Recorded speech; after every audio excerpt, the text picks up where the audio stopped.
دوستو مذہب کوئی بھی ہے دنیا کا، چاہے وہ انسانوں کو انسانوں کے ساتھ جوڑتا ہے، امن کی تعلیم دیتا ہے، انسانیت کی تعلیم دیتا ہے۔ السلام علیکم دوستو، امید کرتا ہوں آپ ٹھیک ٹھاک ہوں گے اللہ تعالیٰ کے فضل و کرم سے۔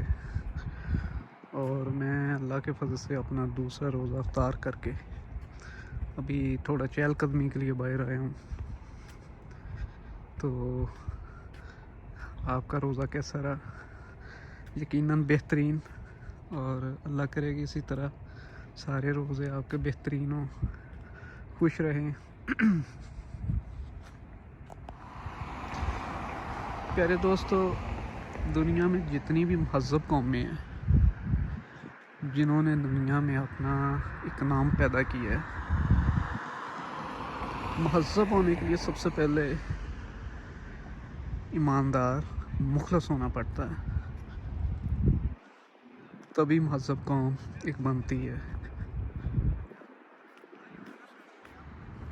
مہذب ہونے کے ساتھ ساتھ اگر آپ تھوڑا اعداد و شمار پہ غور کریں تو جو بھی قومیں مہذب ہیں وہ مہذب ہونے کے ساتھ ساتھ ترقی یافتہ بھی ہیں۔ انہوں نے دنیا میں اپنا آپ منوایا ہے، کیونکہ وہ مخلص بھی ہیں، ایماندار بھی ہیں، اور اس کے ساتھ محنتی قومیں ہیں۔ اس لیے دنیا میں انہوں نے ایک اپنا نام پیدا کیا ہے۔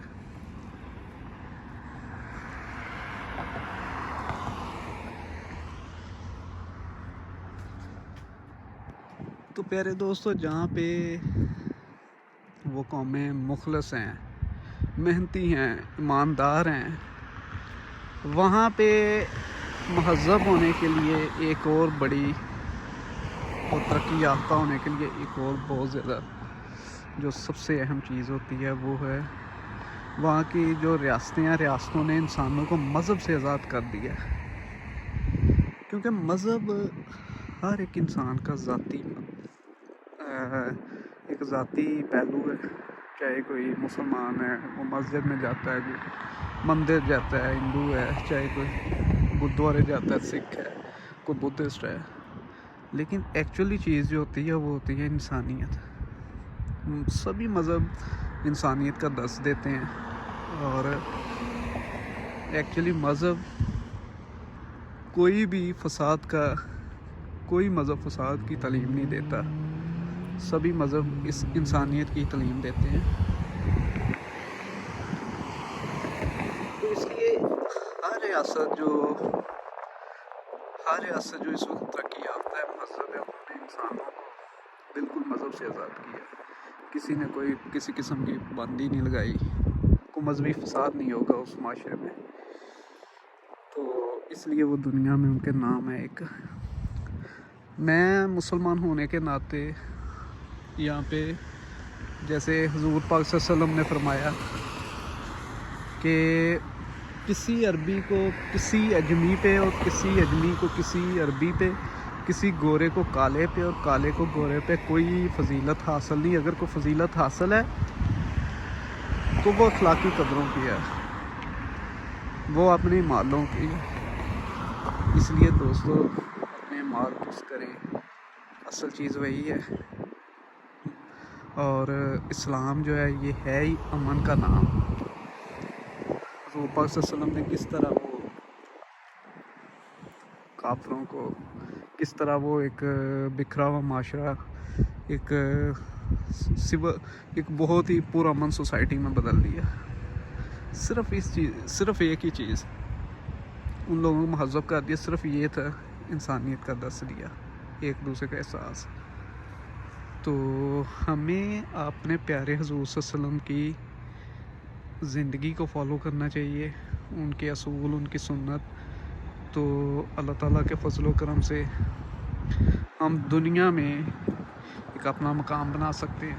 دوستو، آپ صلی اللہ علیہ وسلم کی یہ شان تھی کہ کفار مکہ والے ان کے پاس اپنی امانتیں رکھواتے تھے۔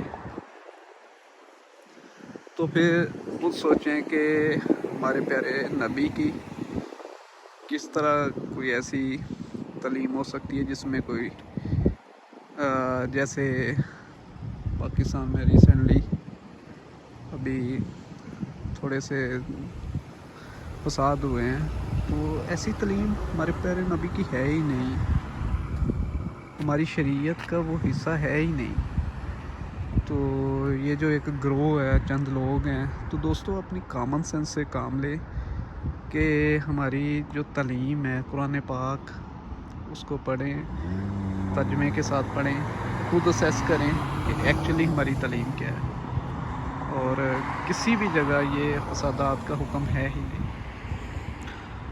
کوئی بھی جتنا مرضی مہذب معاشرہ ہو، اس میں اگر فسادات ڈالنے ہو تو صرف ایک مذہب کی چنگاری لگا دو۔ آج جتنی بھی بکھری قومیں ہیں، جیسے پاکستان میں ابھی ریسنٹلی ہوا ہے، صرف ایک ہی وجہ ہے کہ صرف کم علمی کی وجہ سے لوگ صرف سوچتے ہی نہیں ہیں، اتنا بھی نہیں سوچتے کہ ہمارے نبی کی یہ تعلیم ہو ہی نہیں سکتی، اسلام کی یہ تعلیم ہو ہی نہیں سکتی۔ اسلام کسی صورت میں بھی ایسا اسلام میں ہے ہی نہیں۔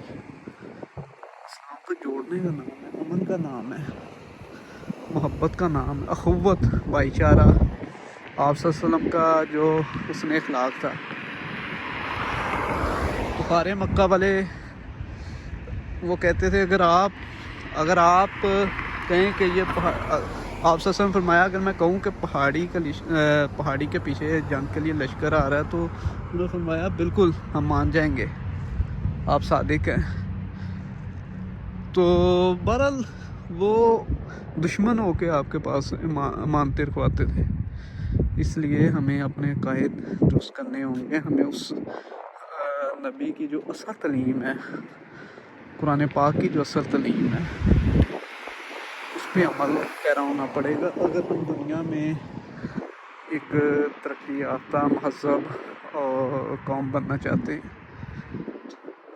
تو اس لیے اپنی عقل سے سوچیں، قرآن پاک قیامت تک ہمارے پاس مکمل ضابطہ یاد کتاب ہے، اس سے مدد لیں، اس کو پڑھیں، ترجمے کے ساتھ پڑھیں، اسے سیکھیں کہ حضور پاک صلی اللہ علیہ وسلم کی زندگی کیا ہے، انہوں نے کس چیز کا درس دیا ہے۔ تو اللہ کرے کہ ہم صحیح معنوں میں، حقیقی معنوں میں ان کی زندگی پر عمل کرنے والے بنیں، اور یہ انسانیت کا ہم بھلا کر سکتے ہیں۔ دوستو آخر میں صرف اتنا کہوں گا کہ قائد اعظم نے یہ ملک ہمیں ایک تحفہ دیا ہے، اور یہ ملک رمضان المبارک میں بنا تھا، اور قائد اعظم کا فرمان تھا یہ ملک مسلمانوں کو بھی ہے، ہندوؤں کو بھی ہے، سکھوں کا بھی ہے، عیسائیوں کا بھی ہے، سبھی یہاں پہ ایکول ہیں، ایک جیسے ہیں، سبھی ایک جیسے حقوق رکھتے ہیں۔